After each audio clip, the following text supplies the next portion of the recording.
দেশের মানুষের কাছে রাম মন্দির যেমন হয়ে উঠেছে আবেগ, ঠিক সেই রকমই রাম মন্দিরকে ঘিরে রয়েছে নানান রকমের কৌতূহল। আর সেই সকল কৌতূহলের মধ্যে অন্যতম একটি হলো টাইম ক্যাপসুল, যেটা রাখা আছে মন্দিরের 2000 ফুট নিচে। কিন্তু এই টাইম ক্যাপসুলে ঠিক কী রয়েছে সেটা অধিকাংশ মানুষের কাছেই অজানা। তো বন্ধুরা, আজকের ভিডিওতে জানাবো রাম মন্দিরের টাইম ক্যাপসুলে কি রয়েছে। টাইম ক্যাপসুল হলো ইতিহাসকে ধরে রাখার একটি পদ্ধতি। আগেকার দিনেও এই পদ্ধতির প্রচলন ছিল। তখনকার দিনে বিভিন্ন বিষয়ে পুঁতি আকারে লিখে রাখার পর বোতলবন্দি করে রাখা হতো। টাইম ক্যাপসুলের মাধ্যমে কোনো কিছুর ইতিহাস থেকে শুরু করে সমস্ত তথ্য সংরক্ষণ করা হয়ে থাকে।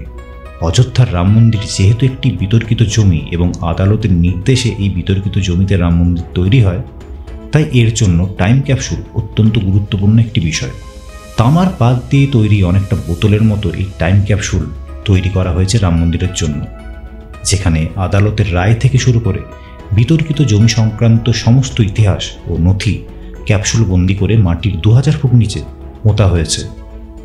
দলিল, আদালতের নির্দেশের নথি ইত্যাদি যে কোনো সময় নষ্ট হয়ে যেতে পারে, যে কারণে টাইম ক্যাপসুলটি এমনভাবে তৈরি করা হয়েছে এবং সেটি মাটির এতটাই নিচে পোঁতা হয়েছে যা সহজেই নষ্ট হবে না, অথবা নষ্ট করা কঠিন।